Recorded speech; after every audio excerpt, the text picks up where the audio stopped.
খবরটি ভারতীয় মিডিয়ায় তেমন গুরুত্ব দিয়ে প্রকাশ করা হয়নি।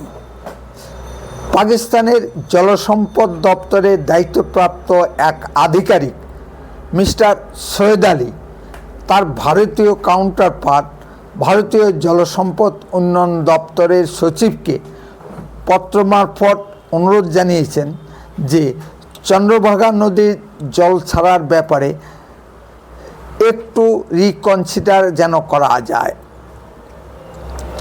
কতটা বিপদে না পড়লে ঠিক এই সময়ে পাকিস্তানের তরফ থেকে এই ধরনের অনুরোধ আসতে পারে। বস্তুত সিন্ধু ও চন্দ্রভাগা নদীর জলের উপরেই পাকিস্তানের পানীয় জল ও চাষবাস নির্ভর করে। গত 22 এপ্রিল পহেলগাঁও জঙ্গি হামলা হয়েছে। এই 4 সপ্তাহের মধ্যেই পাকিস্তানে 21% জলের ক্রাইসিস দেখা দিয়েছে। আগত খরা মরশুমে পাকিস্তানের চাষবাস মার খেতে বসেছে। এখন পাকিস্তানের সঙ্গে ভারতের কোনো যোগাযোগ নেই। ডাক বিনিময় বন্ধ হয়ে গেছে। সাধারণ ফোন বা স্যাটেলাইট ফোন সব কাট অফ করা হয়েছে। একমাত্র হটলাইনে কিছু যোগাযোগ আছে। উভয় দেশের দূতাবাস কর্মীর সংখ্যা সীমিত করা হয়েছে। সুতরাং পত্রটি পাক দূতাবাসের মাধ্যমে ভারত সরকারের কাছে এসেছে। আমাদের বিদেশমন্ত্রী এস জয়শঙ্কর বলেছেন, ক্রস বর্ডার টেররিজম বা সীমান্ত পারের সন্ত্রাস বন্ধ না হলে পাকিস্তানের সঙ্গে কোনো কূটনৈতিক আলোচনা হতে পারে না। আর আলোচনা হলে হবে ভারতের মোস্ট ওয়ান্টেড জঙ্গিদের নিয়ে এবং আজাদ কাশ্মীর নিয়ে, যা পাকিস্তান স্বাধীনতার পরবর্তী কালখণ্ড থেকে জবরদখল করে রেখেছে। যারা পাকিস্তানে আশ্রয় নিয়ে ভারতে জঙ্গি কার্যকলাপ চালিয়ে আসছে। দেশবাসীর উদ্দেশ্যে প্রদত্ত ভাষণে মাননীয় প্রধানমন্ত্রী মোদিজি দ্ব্যর্থহীন ভাষায় বলেছেন যে রক্ত ও জল একসঙ্গে প্রবাহিত হতে পারে না। সুতরাং সিন্ধু নদের জল বন্টন চুক্তি নিয়ে আলোচনা বিষবাও জলে। উপরের প্রশ্ন দুটির মীমাংসা না হলে সিন্ধুর জলবন্টন চুক্তি নিয়ে কোনো আলোচনাই হবে না। সিন্ধু নদের জলবন্টন চুক্তি হয় 1960 সালে। তৃতীয় পক্ষ হিসাবে গ্যারান্টার ছিল বিশ্বব্যাংক। কাশ্মীরে পহেলগাঁওয়ে যে ধরনের নৃশংস ঘটনা ঘটেছে তাতে বিশ্বব্যাংক বা আন্তর্জাতিক সম্প্রদায় ও কিছু বলতে পারছে না। ভারতের প্রথম প্রধানমন্ত্রী পণ্ডিত জওহরলাল নেহরু আন্তর্জাতিক লোক ছিলেন কিনা, তাই তিনি খাইজায়ে ঘা করার জন্য তৃতীয় পক্ষ হিসেবে বিশ্বব্যাংককে ডেকে নিয়েছিলেন। মার্কিন প্রেসিডেন্ট ডোনাল্ড ট্রাম্প ইচ্ছা প্রকাশ করেছেন যে চলমান পাক ভারত দ্বন্দ্বে তিনি মধ্যস্থতা করতে আগ্রহী। ডোনাল্ড ট্রাম্পের এই প্রস্তাব ভারত সঙ্গে সঙ্গে খারিজ করে দিয়েছে। পাক ভারত দ্বন্দ্ব মীমাংসায় তৃতীয় পক্ষের কোনো প্রয়োজন নেই। 65 সালে পাক ভারত যুদ্ধে তৃতীয় পক্ষ হিসাবে সোভিয়েত ইউনিয়নের সাহায্য নিতে গিয়ে তাশখণ্ডে তৎকালীন ভারতের প্রাক্তন প্রধানমন্ত্রী লাল বাহাদুর শাস্ত্রীর রহস্যজনক মৃত্যু হয়। সেই রহস্যের কুলকিনারা আজ পর্যন্ত পাওয়া যায়নি। সুতরাং আমাদের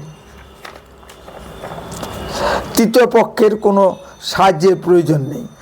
ভারত যে শর্তগুলো আরোপ করেছে পাকিস্তানকে তা পূরণ করতে হবে, তবেই আলোচনায় বসা সম্ভব।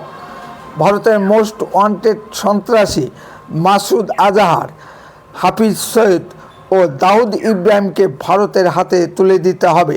তবেই সিন্ধুর জলবন্টন চুক্তি নিয়ে আলোচনায় বসবে ভারত। ভারত যদি আন্তর্জাতিক চাপের কাছে মাথা নত না করে, বিশেষত মার্কিন চাপের কাছে, তাহলে পাকিস্তানে ট্যাপ করার সাহস পাবে না। মাননীয় মোদিজির পূর্ববর্তী ভারতের যত প্রধানমন্ত্রী ছিলেন সকলেই আন্তর্জাতিক চাপের কাছে মাথা নত করেছিলেন। পণ্ডিত জওহরলাল নেহরুকে কেউ একটু প্রশংসা করলেই তিনি সব কিছু দিয়ে দিতেন। চীনের প্রধানমন্ত্রী মিস্টার চুয়েন লাই পণ্ডিত জওহরলাল নেহরুর হিন্দি চীনি ভাই ভাই নিয়ে প্রশংসা করাতে পণ্ডিত নেহরু সঙ্গে সঙ্গে চীনকে রাষ্ট্রসংঘে ভিটো পাওয়ার সম্বলিত সদস্যপদটি দিয়ে দেন চীনকে, যা ভারতকে দেবার প্রস্তাব উঠেছিল। পাকিস্তানের মুখ্য সামরিক প্রশাসক মিস্টার জিয়াউর হক ভারতের প্রাক্তন প্রধানমন্ত্রী শ্রী মোরারজি দেশাইকে তার প্রস্রাব থেরাপি নিয়ে প্রশংসা করতেই তিনি গড়গড় করে ভারতের ও ইসরায়েলের পাক পরমাণু কর্মসূচি নিয়ে গোপন পরিকল্পনা ফাঁস করে দেন। আবার ভারতের লৌহমানবী শ্রীমতী ইন্দিরা গান্ধী আন্তর্জাতিক চাপের কাছে মাথা নত করে ৭১ পাক ভারত যুদ্ধে ভারতের হাতে বন্দী ৯৩,০০০ পাক সেনাদের মুক্তি দেন। শ্রীমতী ইন্দিরা গান্ধী ইচ্ছা করলেই তখনই আমাদের আজাদ কাশ্মীরকে উদ্ধার করতে পারতেন। আমাদের ভারতের হিন্দু রাজাগণ বা প্রধানমন্ত্রীগণ একই ভুল বারবার করে এসেছেন। সে সম্রাট পৃথ্বীরাজ চৌহানই হোক, বাংলার রাজা গৌর গোবিন্দ,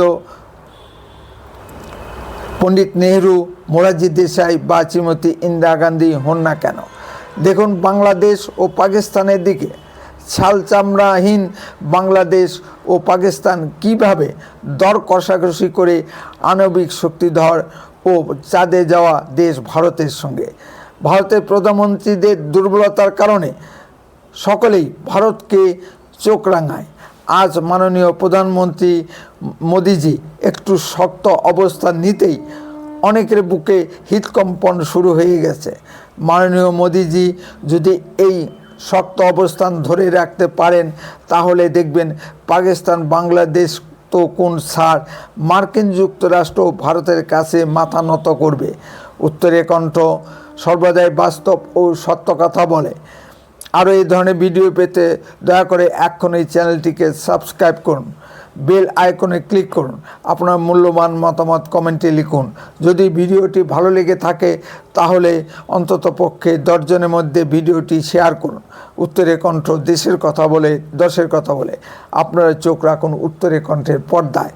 আপনার অঞ্চলে ঘটা কোনো ঘটনার ভিডিও সরাসরি এই হোয়াটসঅ্যাপ নম্বরে পাঠান, আমরা তা গুরুত্ব বুঝে প্রচার করব। বন্দে মাতরম, ভারত মাতা কি জয়। সুস্থ থাকুন, ভালো থাকুন। খুব শীঘ্রই ফিরে আসছি নতুন কোনো ভিডিও নিয়ে।